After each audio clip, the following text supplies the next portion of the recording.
देखो, तो power basically होता क्या है? तो सबसे पहली चीज तो यह है कि पावर एक स्केलर क्वांटिटी है। कौन सी क्वांटिटी है? स्केलर क्वांटिटी है। पावर का मतलब क्या होता है? पावर का मतलब होता है रेट ऑफ वर्क डन। मतलब आप किस रेट से वर्क कर रहे हो, है ना? तो मतलब पावर निकालने के दो तरीके होते हैं। तो पावर का बेसिक बेसिक फॉर्मूला क्या होता है, पहले वो लिख लो। तो पावर का बेसिक फॉर्मूला होता है work done upon time taken. मतलब कितना वर्क किया अपॉन कितने टाइम में किया। तो यहीं से पावर की ऐसा यूनिट भी आती है। देखो, वर्क की होती है जूल, टाइम की होती है सेकंड। तो जूल अपॉन सेकंड क्या होता है? वॉट होता है, जिसको डिनोट करते हैं हम डब्ल्यू से। तो पावर की ऐसा यूनिट हम क्या लिखते हैं? तो पावर की जो ऐसा यूनिट हम क्या लिखते हैं, वो हम लिखते हैं वॉट लिखते हैं। क्या लिखते हैं? ऐसा यूनिट लिखते हैं what. W A double T को हम क्या लिखते हैं? खाली डब्ल्यू लिखते हैं। तो देखो, पावर निकालने के दो तरीके। एक होता है एवरेज पावर। तो एवरेज पावर क्या होता है? Del W upon del T. तो डेल डब्ल्यू का मतलब है कितना वर्क हुआ। तो work final minus work initial upon T final minus T initial. एक होता है आपका इंस्टेंटेनियस पावर। कौन सा पावर? Instantaneous power. उसका फॉर्मूला होता है D W by D T. तो मैं तुम्हें दोनों फॉर्मूले भी यूज करना सिखाऊंगा। और पावर निकालने के तो दो फॉर्मूले और हैं, वो भी हम सीखेंगे। लेकिन पहले लिख लो अपनी कॉपी में, पावर एक स्केलर क्वांटिटी है। पावर का मतलब होता है रेट ऑफ वर्क डन। मतलब आप किस रेट से वर्क कर रहे हो। तो work done upon time taken, मतलब आपने कितना वर्क किया अपॉन कितने टाइम में किया। तो पावर की ऐसा यूनिट क्या आएगी? देखो, जूल अपॉन सेकंड। और जूल अपॉन सेकंड क्या होता है? वॉट, जिसको डिनोट करते हैं हम डब्ल्यू से। ठीक है। तो पावर निकालने के दो तरीके। एक होता है एवरेज पावर। तो एवरेज पावर का फॉर्मूला क्या है? कितना वर्क किया अपॉन कितने टाइम में किया। तो कितना वर्क किया कैसे पता पड़ता है? Work final minus work initial. और कितने टाइम में? तो T final minus T initial. एक होता है इंस्टेंटेनियस पावर। उसका फॉर्मूला होता है आपका D W upon D T. उसका फॉर्मूला क्या होता है? D W upon D T. एक बार लिख लो अपनी कप में ये सब।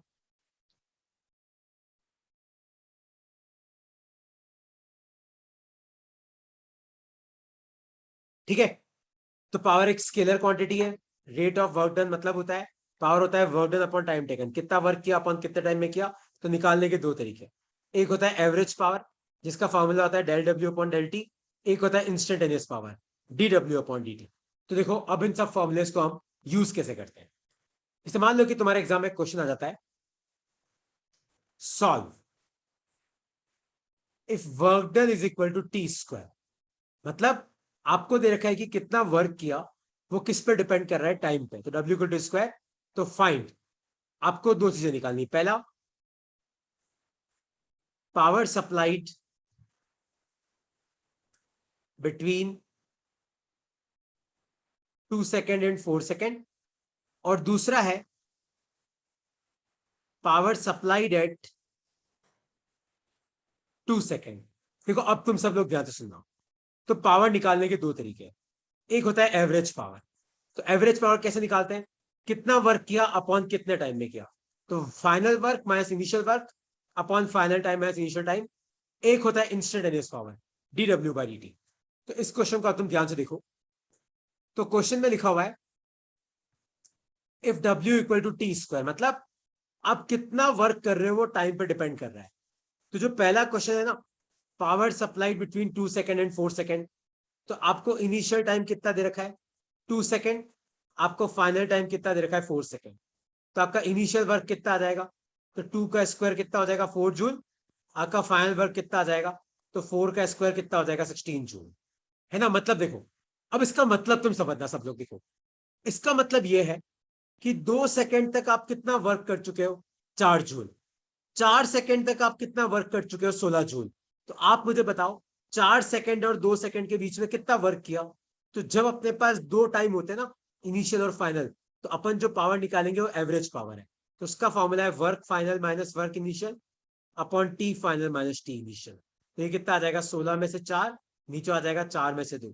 तो 16 में से 4 गए 12, 4 में से 2 गए 2। तो ये कितना आ जाएगा? 6 वॉट आ जाएगा। आया समझ में? तो 2 सेकेंड तक आप कितना वर्क कर चुके हो? 4 जूल। 4 सेकेंड तक कितना वर्क कर चुके हो? 16 जूल।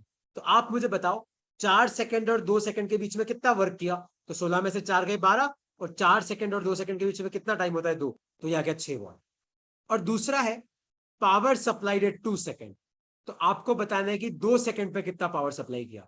तो जब भी आपको एक टाइम दे रखा होता है ना, तो मतलब आपको कौन सा पावर निकालना है, इंस्टेंटेनियस पावर निकालना है, dw/dt। तो टी स्क्वायर का डिफिनेशन क्या होता है, 2t होता है, याद है, जो पावर है वो आगे आ जाएगा, पावर में से एक घटा दो, तो टाइम 2 सेकंड दे रखा है, तो 2 जा कितना आ जाएगा 4 वॉट।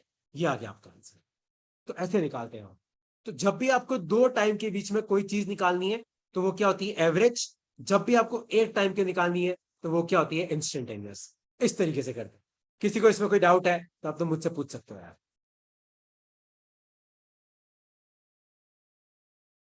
कोई डाउट है इन दोनों में कि एवरेज पावर कैसे निकाला और इंस्टेंटेनियस कैसे निकाला?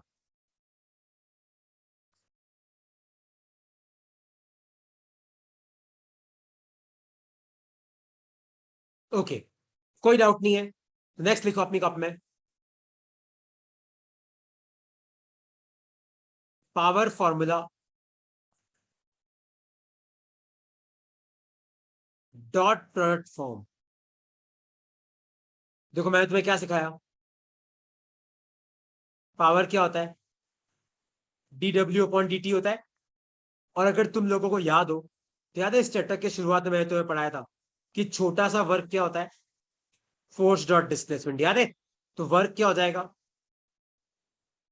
Force dot displacement upon dt। और तुम मुझे बताओ dx/dt क्या होता है, भूल तो नहीं गए? वेलोसिटी। याद है v क्या होता है, dx/dt। तो इसकी जगह v आ जाएगा, तो पावर का एक और फॉर्मूला क्या आ गया, f.v। लिख लो अपनी कॉपी में। तो पावर का फॉर्मूला आ गया f.v। f मतलब फोर्स, v मतलब वेलोसिटी।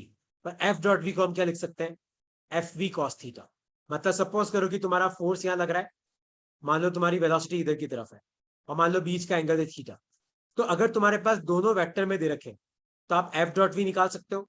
अगर मान लो आपको दोनों की वैल्यू दे रखी है और बीच का एंगल दे रखा है, तो आप ये वाला फॉर्मूला भी यूज कर सकते हो। लिख लो अपनी कॉपी में, लिख लो, ये सारे फॉर्मूले तुम्हारे काम के।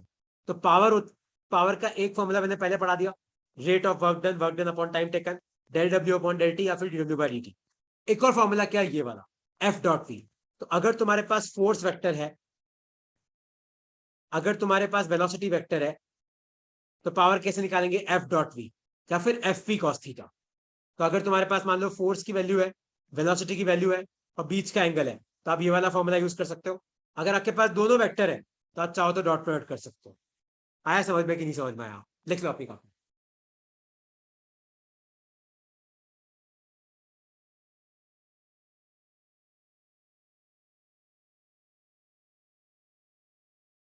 ठीक है, तो जैसे मान लो ये वाला क्वेश्चन सॉल्व करते हैं। If force is equal to 2i plus 3j Newton is applied on a body moving with velocity of 2 meter per second in positive x direction, find power। देखो क्वेश्चन क्या है, एक तो तुम सब में क्वेश्चन पढ़ने की कला होनी चाहिए। तो आपको क्या दे रखा है, फोर्स दे रखा है, तो फोर्स कितना दे रखा है, 2i plus 3j Newton is applied on a body moving with velocity of, अब तुम ध्यान से पढ़ो क्या लिखा हुआ है, moving with velocity of 2 metre per second in positive x direction. तो आपको वेलोसिटी कितनी रखी है, 2i metre upon second. Find power, तो पावर का फॉर्मूला क्या है, फोर्स डॉट वेलोसिटी। तो फोर्स कितना है, 2i प्लस 3j, वेलोसिटी कितनी है, 2i।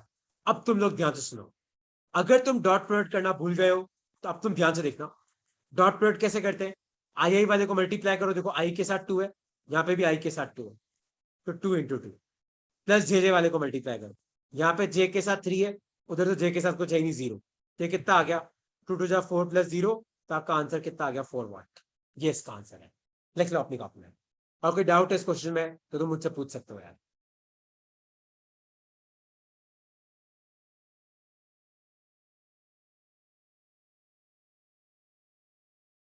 कोई डाउट?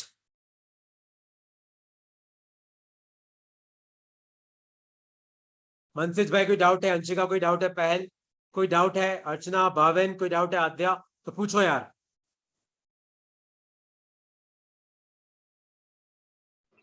सर इस टॉपिक से नहीं है, कुछ दूसरा पूछना है। वो बाद में पूछेगा भाई। ये क्लियर हो गया सबको?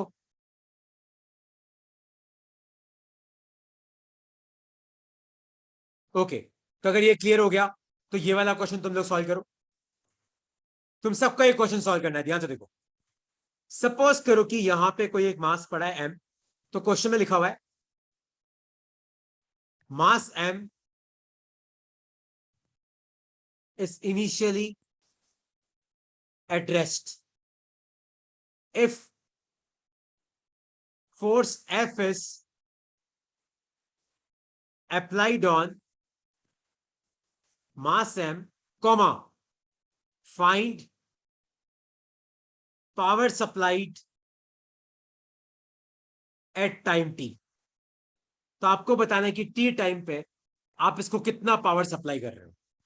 तो एक तो तुम सबको एक क्वेश्चन समझ में आया। देखो, आप पावर कब सप्लाई करते हो?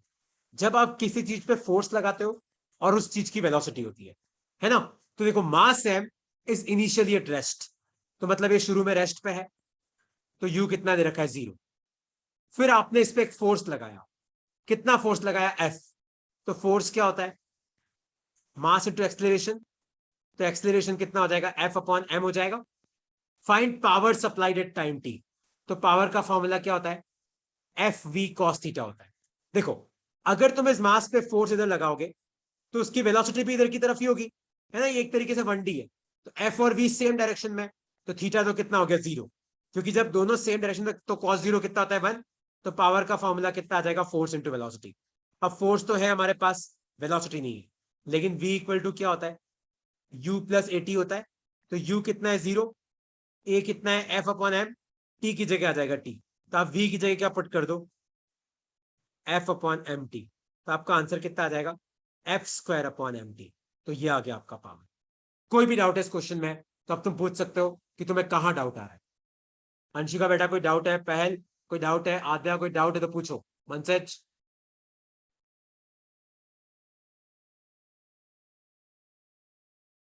कोई भी डाउट है तो आप पूछ सकते हो यार। कहां डाउट है वो पूछो। सर हाँ पूछो अंशिका। सर वर्क डन निकाल के टाइम से डिवाइड करते तो भी सेम ही होगा ना, अगर सेम एस आएगा। निकाले एक्सेलरेशन से। हाँ सेम आएगा, आंसर सेम आएगा। पर सर मेरा तो अलग आ रहा है। तेरा एफ स्क्वायर अपॉन 2 है, हमारा है क्या? Yes sir. ने कैसे किया? इसको ऐसे किया?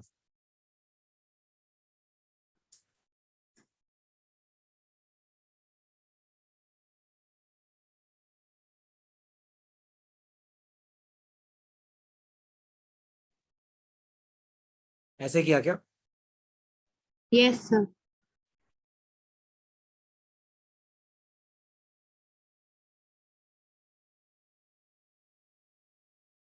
ठीक है, और फिर तूने ये लगाया होगा। Yes sir. अब इसमें दिक्कत क्या है अंशिका? इसमें दिक्कत ये है कि आप जब इसको टी से डिवाइड कर रहे हो ना, तो आप यहाँ पे एवरेज पावर निकाल रहे हो। क्योंकि आपने क्या किया? पूरे टाइम इंटरवल के लिए वर्क निकाला और उसको टाइम से डिवाइड किया। और मैंने यहाँ पे क्या पूछा? Find power supplied at time T. तो मैंने क्या निकाला? Okay sir. नहीं समझ में आया कि आ गया? आ गया सर। तो तूने क्या निकाला? Average power. और मैंने क्या निकाला? Instantaneous power. Okay sir. Clear हुआ कि नहीं क्लियर हुआ? Yes sir. हो ठीक है, गया अब सर। आगे बढ़ते हैं। देखो यार, तो ये हो गई पावर की बात। देखो, अब मैं तुम्हें क्या बोलता हूँ, पावर हमने चालू किया, अब तो ये तुम्हारा चलने ही वाला है, चलने ही वाला है। मतलब फ्लूइड मैकेनिक्स आएगा, थर्मो आएगा, सब में पावर काम आएगा। तो बेसिक्स ये है पावर के। तो तुम्हें पावर के कौन से फॉर्मूले याद रखने हैं? Work done upon time taken, average power का, इंसिडेंस पावर का, एफ डॉट वी वाला, एफ वी कॉस थीटा वाला। ठीक है, जैसे मान लो कि मैं तुम्हें ये वाला क्वेश्चन पूछूं। मान लो कि ये एक बंदा है, मान लो कि इस बंदे के सर के ऊपर एक मास पड़ा हुआ है m, और ये बंदा इधर की तरफ जा रहा है वेलोसिटी v से। तो नॉर्मल सी बात है, अगर बंदा जा रहा है तो मास भी जा रहा होगा वेलोसिटी v से। तो क्वेश्चन है find power supplied by man to mass m। तो आपको बताना है कि ये आदमी इस मास को कितना पावर सप्लाई कर रहा है।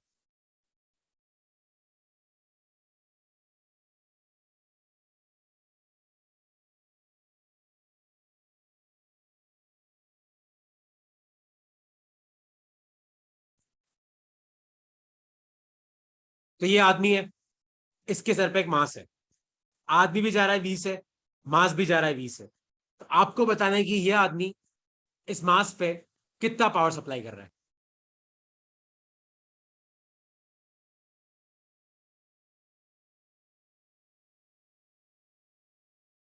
सोचो। तो ये आदमी इस मास पे क्या लगा रहा है? नॉर्मल फोर्स लगा रहा है। तो नॉर्मल फोर्स ऊपर की तरफ है, वेलोसिटी इधर की तरफ है, एंगल कितना है 90। तो पावर क्या हो जाएगा? एफ वी कॉस थीटा होता है। तो आदमी कितना लगाया? नॉर्मल फोर्स, वेलोसिटी वी है, कॉस 90 जीरो, तो पावर कितना आ गया? जीरो आ गया।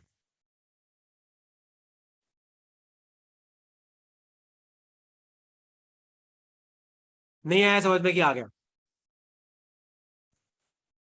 ये आदमी इस मास सर पे क्या लगा रहा है? नॉर्मल फोर्स लगा रहा है। तो नॉर्मल फोर्स कहां होता है? ऊपर की तरफ। फिर ये मास किससे चल रहा है? वेलोसिटी v से चल रहा है। तो नॉर्मल लग रहा है ऊपर, v इधर, एंगल कितना है 90, कॉस 90 कितना हो गया? जीरो हो गया। आया समझ में कि नहीं समझ में आया?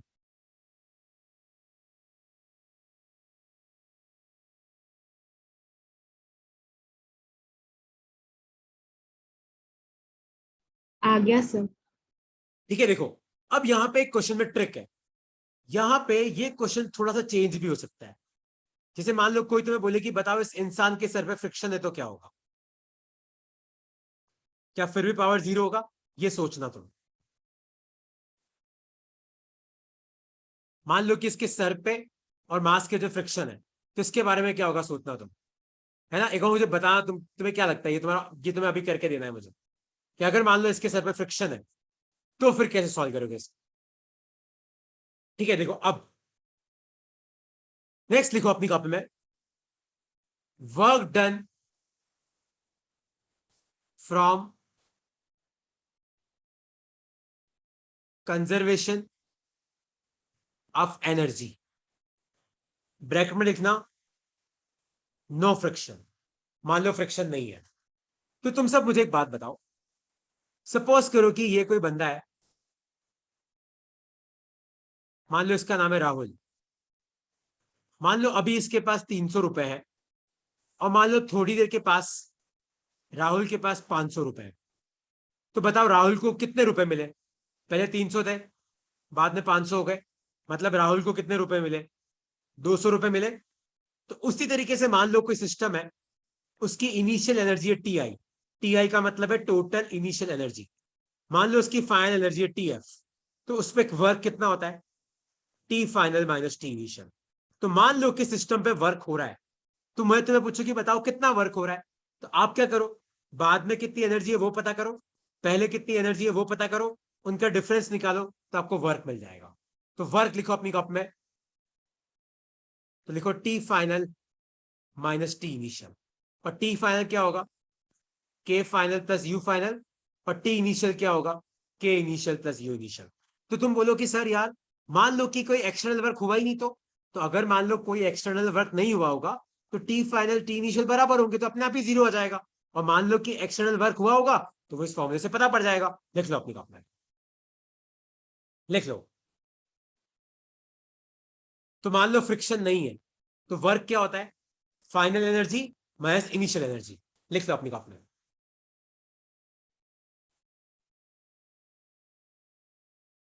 तो टी फाइनल क्या होता है? के final plus you final. T initial क्या होगा? के इनिशियल प्लस यू इनिशियल।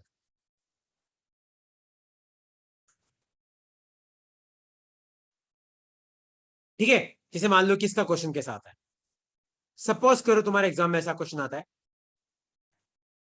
कि आपके पास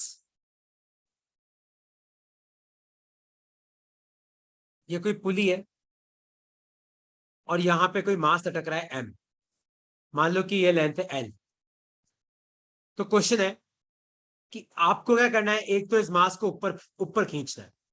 क्या करना है, आपको इस मास को ऊपर खींचना है, ऊपर भी इस तरीके से खींचना है कि ऊपर आने के बाद ये मास इधर की तरफ जा रहा है वेलोसिटी v से। तो क्वेश्चन ये है, find work done to pull the mass above. तो एक तो आपको इस मास को ऊपर लेके जाना है and finally the mass is moving with velocity v। तो क्वेश्चन यह है कि आपके पास एक मास है जो इस तरीके से यहां पे लटक रहा है और मान लो ये मास अभी रेस्ट पे है। तो आपको इस मास को ऊपर भी लेके जाना है और इस तरीके से लेके जाना है कि ऊपर जाके इसकी वेलोसिटी भी हो जाए। तो बताओ आपको कितना वर्क करना पड़ेगा। तो याद है पहली स्टेप में तुम्हें क्या सिखाता हूं, तो हमेशा एक हाइट को 0 ले लिया करो। ठीक है, तो देखो पहले अपन के इनिशियल लिखते हैं, फिर अपन यू इनिशियल लिखते हैं, फिर अपन क्या करेंगे के फाइनल लिखेंगे, फिर अपन यू फाइनल लिखेंगे। तो आप मुझे बताओ, पहले ये मास रेस्ट पे था तो इनिशियल काइनेटिक 0, अब यू इनिशियल।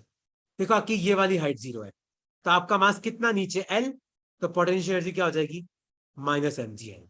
कोई डाउट तो नहीं इन दोनों में, क्योंकि शुरू में आपका मास रेस्ट पे था तो इनिशियल काइनेटिक 0 हो गई पर इनिशियल पोटेंशियल -mgl। माइनस क्यों आया, क्योंकि आपका मास का है नीचे की तरफ। अब फाइनल काइनेटिक निकालते हैं, तो अब आपके मास की वेलोसिटी दी है तो हाफ mv² आ जाएगा और u फाइनल 0, क्योंकि अब आपका मास कौन सी हाइट पे, हाइट इक्वल टू 0 पे। तो मैं तुम्हें क्या सिखाया, वर्क क्या होता है T final minus T initial. तो टी फाइनल कितना है, हाफ mv² प्लस 0, क्योंकि टी फाइनल क्या होता है के फाइनल प्लस यू फाइनल, और टी इनिशियल क्या होता है के इनिशियल प्लस यू इनिशियल। तो माइनस ये कितना आ जाएगा -mgl प्लस 0। तो माइनस माइनस प्लस, तो आपका आंसर कितना आया हाफ mv² प्लस mgl। ये आपका आंसर है। आया समझ में कि नहीं समझ में आया? किसी को इसमें कोई डाउट है तो तुम मुझसे पूछ सकते हो यार। तो क्वेश्चन ये था कि आपके पास एक मास है जो हैंग कर रहा है, एल अभी एल लेंथ नीचे है, तो आपको इस मास को ऊपर भी बुलाना है और आपको इस मास को चलाना भी है। तो बताओ कितना वर्क करना पड़ेगा। तो आप के इनिशियल निकालो, यू इनिशियल निकालो, टी इनिशियल निकालो, फिर आप के फाइनल निकालो, यू फाइनल निकालो, टी फाइनल निकालो, और वर्क डन क्या होता है फाइनल एनर्जी माइनस इनिशियल। सब वैल्यू पुट करो, आपका आंसर आ जाएगा। कोई डाउट है इसमें तो पूछो यार।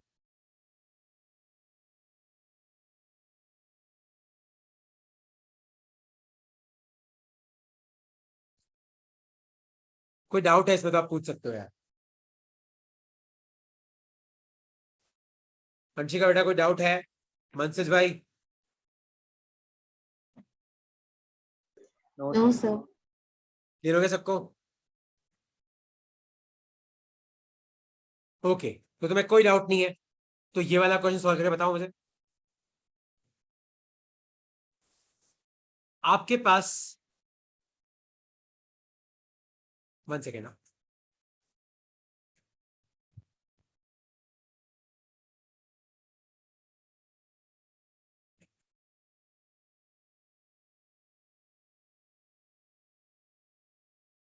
आपके पास एक 2 kg का मास है, वो उधर जा रहा है 10 मीटर पर सेकेंड से। इतना सबको समझ में आया? मान लो ये हाइट आपको 10 मीटर दे रखी है और यहां पे एक स्प्रिंग है जिसका स्प्रिंग कांस्टेंट है 20 N/मीटर। तो क्वेश्चन ये है, देखो क्या क्वेश्चन सुनना, find work done on 2 kg so that it will move above the inclined plane। मतलब एक तो आपका ये मास इंक्लाइन प्लेन के ऊपर चढ़ जाए and finally compress the spring by 2 metre, और फाइनली वो स्प्रिंग को जाके 2 मीटर कंप्रेस भी कर दे। मतलब आपको ये बताना है कि 2 केजी का मास 10 मीटर पर सेकंड से जा रहा है, तो एक तो आपको इसको ऊपर भेजना है 10 मीटर ऊपर, और इतना कितना कंप्रेस करना है कि फाइनली ये स्प्रिंग को 2 मीटर कंप्रेस भी कर दे एंड स्टॉप, और फाइनली वो रुक गया। तो find work done on 2 KG so that it will move above, मतलब ऊपर चढ़ जाए, and finally compress the spring by 2 metre and stops. तो बताओ कितना वर्क करना पड़ेगा। ट्राई कर सकते हो। देखो फ्रिक्शन तो है ही नहीं, तो मतलब बेसिकली अपने को इस फॉर्म से करना है, work done equal to T final minus T initial. कैसे करोगे सोचो।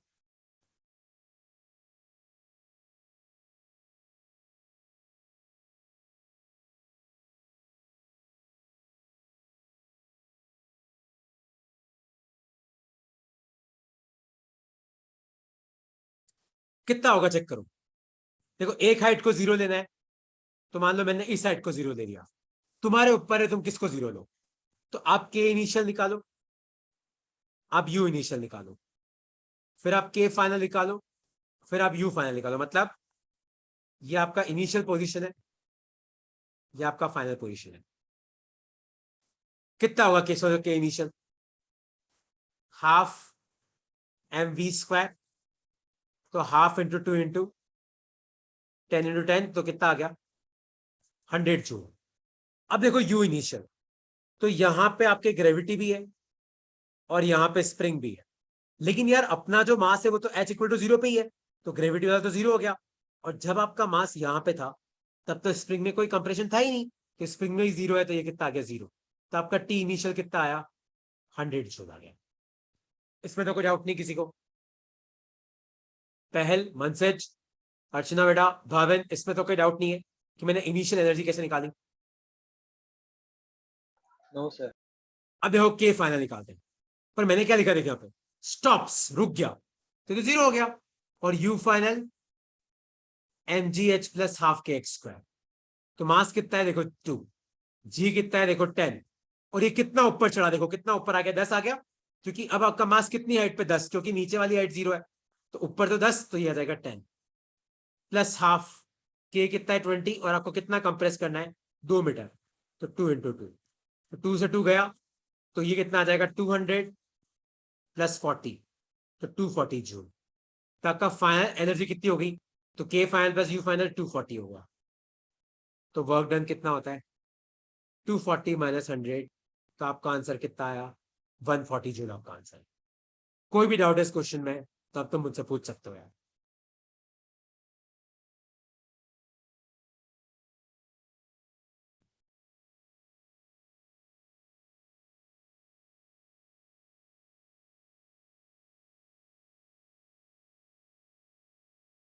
कोई डाउट है कि क्लियर हो गया?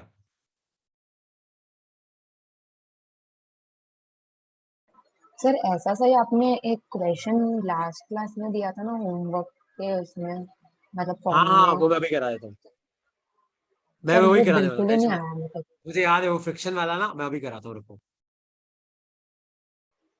मैं अभी करा देता हूँ। Yes sir.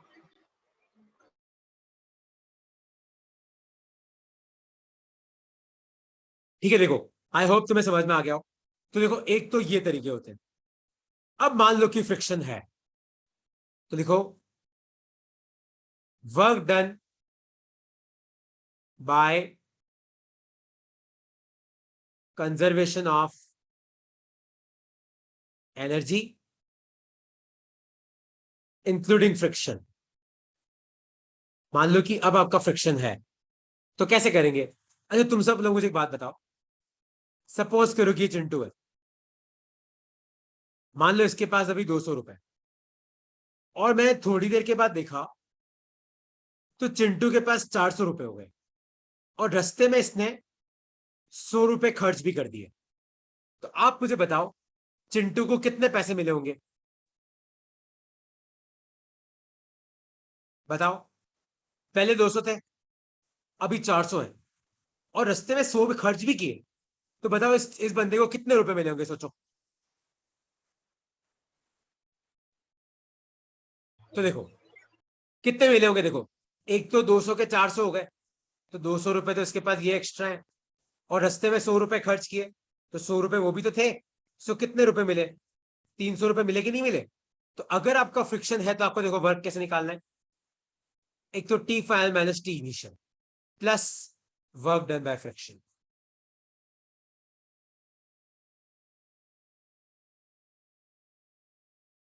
और वर्क डन बाय फ्रिक्शन का फॉर्मूला होता है mu K into N into D. लिख लो अपनी कॉपी में, मैं तुम्हें यूज करना सिखाता हूँ। देखो ये फॉर्मूला है ना, कंसेप्ट से बना है। जैसे देखो पिछले वाले केस में अपन ये फॉर्मूला लगाए, वो चिंटू वाले केस में। तो वर्क डन कितना हो जाएगा? T final minus T initial plus work done by friction. तो फाइनल कितने रुपए? 400। इनिशियल कितने? 200। फ्रिक्शन का वर्क मतलब कौन सा खर्च हो गया? तो खर्च कितना हो गया? 100। तो 400 में से 200 गए 200, 200 प्लस 100 कितना आ गया? देखो 300। तो मैंने बस किससे लिखा ये फॉर्मूला? बेसिक कॉमन सेंस से लिखा है। तो मतलब कितना एनर्जी चेंज हुआ प्लस आपने वर्क कितना किया, मतलब फ्रिक्शन में वर्क कितना हुआ। और ये कितना हो जाएगा? Mu K into N into D. लिख लो अपनी कॉप में, फिर मैं तुम्हें इसका एग्जांपल देके बताता हूँ। लिख लो अपनी कॉप।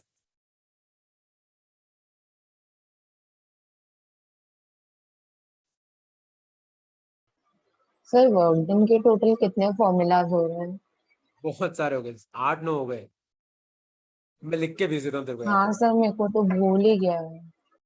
ग्राफ के हैं, डिफरेंशियल वाले हैं, फिर वो एफ डॉट डी एक्स वाला है, फिर वो वर्क एनर्जी थ्योरम है, और फिर अभी ये वाला है। अच्छा देखो अब यहाँ पे, और जिसे मान लो कि तुम्हारे एग्जाम में ऐसा क्वेश्चन आता है,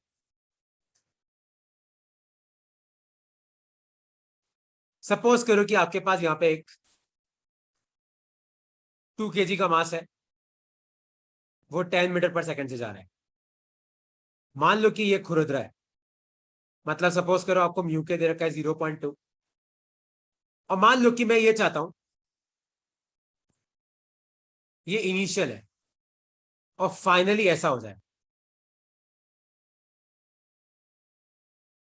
और मान लो ये तुम्हें 20 मीटर दे रखा है।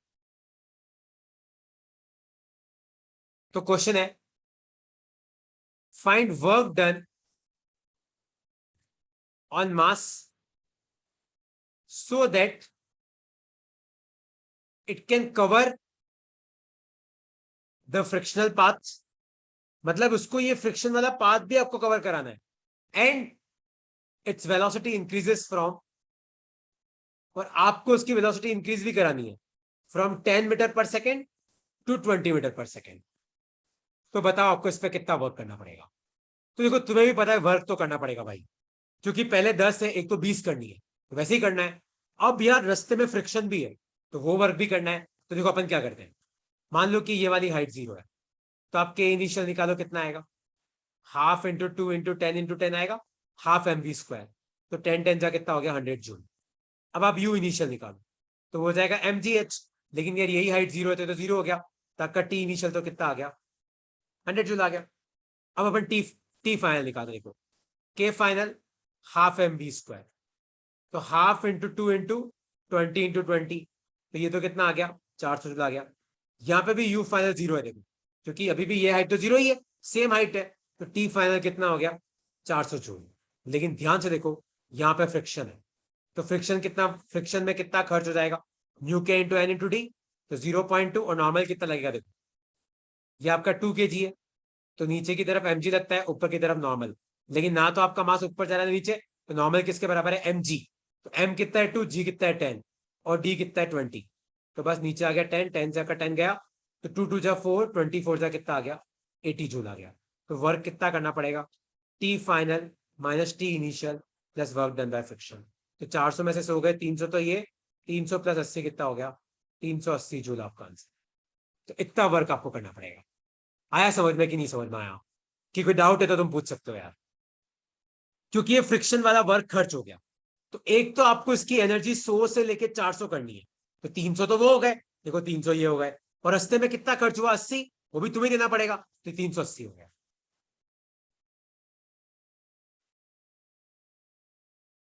कोई डाउट है इसमें तो पूछो यार।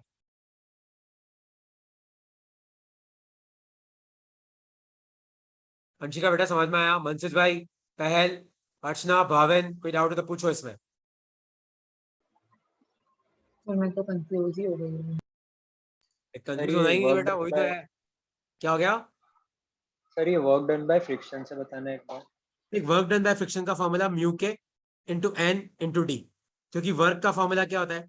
एफ डी कॉस थीटा, और एक फ्रिक्शन फोर्स कितना होता है? म्यू के एन होता है, और डी की जगह डी लिख दिया, कॉस को 1 ले लिया मैंने, क्योंकि फ्रिक्शन के केस में क्या होता है? बॉडी आगे जाती है तो फ्रिक्शन पीछे लगता है, तो कॉस 180 -1 होता है, लेकिन मुझे खाली वैल्यू से मतलब है, तो मैंने साइन इग्नोर कर दिया। तो बस म्यू के को मैंने पॉइंट टू पुट किया। नॉर्मल फोर्स क्या होता है? एम जी होता है, तो एम इंटू जी, तो 2 × 10, और डिस्प्लेसमेंट कितना है? कितना मूव करना है? 20, तो ये आ गया 80। ठीक है सर। अब जैसे मान लो कि ये वाला क्वेश्चन पूछता हूं मैं तुम्हें। सपोज करो कि आपके पास ये एक इंक्लाइन प्लेन है, मान लो कि आपको ये वाला एंगल थीटा दे रखा है, अब मान लो ये आपको हाइट h दे रखी है। मान लो कोई मास है m, जो अभी आ रहा है u से, और मुझे इस मास को ऊपर भेजना है, ऊपर जा रहा है v से, और यहां पे फ्रिक्शन कोएफिशिएंट म्यू के दे रखा है। तो फाइंड वर्क डन। तो आपको बताना है कि आपको इस बॉडी पे कितना वर्क करना पड़ेगा। देखो कैसे करते हैं। सबसे पहले आप के इनिशियल निकालो, तो half M U square, U initial निकालो तो 0, क्योंकि मान लो ये हाइट 0 है। ठीक है, देख पहले अब तक तो समझ में आया। अब देख के फाइनल निकाल, तो ऊपर इसकी वेलोसिटी कितनी भी, तो हाफ एम वी स्क्वायर। तू मुझे बता यू फाइनल कितना होगा, देख कितनी हाइट पे? एच हाइट पे, तो एम जी एच। इसमें तो कोई डाउट नहीं है पहल कि बेटा इसमें कोई डाउट है? ठीक है, अब देख, अब वर्क डन बाय फ्रिक्शन निकालते हैं। तो याद है मैंने तुम्हें क्या सिखाया था? कोई भी मास अगर यहाँ पे है, तो मैंने तुम्हें क्या सिखाया था? इसके 2 पार्ट कर दो, M G sine theta, M G cos theta, और नॉर्मल कहाँ पे आएगा? इधर की तरफ। तो ना तो मास उधर जा रहा है ना इधर जा रहा है, तो तुम मुझे बता नॉर्मल किसके बराबर आ गया? एम जी कॉस थीटा के बराबर। तो वर्क डन बाय फ्रिक्शन क्या होता है? Mu K into N into D. तो म्यू के ही है, नॉर्मल फोर्स कितना आ जाएगा? M G cos theta. लेकिन अब बच्चे गलती यहाँ पे क्या करते हैं, यहाँ पे डी का मतलब होता है कि फ्रिक्शन के अपोजिट मास कितना चला, तो मास यहां से लेके यहां तक गया, तो ये आपका डी है। तो आप मुझे बताओ डी आप कैसे निकालोगे? तो साइन थीटा क्या होता है? परपेंडिकुलर अपॉन हाइपो होता है। यहाँ पे परपेंडिकुलर क्या है? एच है, हाइपो क्या है? डी। तो डी कितना आ जाएगा? H upon sine theta. तो यहाँ पे डी की जगह क्या आ जाएगा? H upon sine theta. तो ये कितना हो गया? Mu K M G H, और कॉस अपॉन साइन क्या होता है? कॉट थीटा होता है। तो ये आ गया आपका वर्क डन बाय फ्रिक्शन। तो नेट वर्क कितना करना पड़ेगा? T final minus T initial plus work done against friction. तो टी फाइनल कितना है? Half M V square plus M G H, minus T initial कितना है? तो वो आ जाएगा half M V square plus work done by friction कितना है? तो वो है mu K M G H cot theta. ये आपका आंसर है। अब कहां पे डाउट है तो मुझे वो पिन पॉइंट करके पूछो कि सर हमें के इनिशियल नहीं आया या यू इनिशियल नहीं आया। देखो इसमें तुम्हें डाउट नहीं होना चाहिए।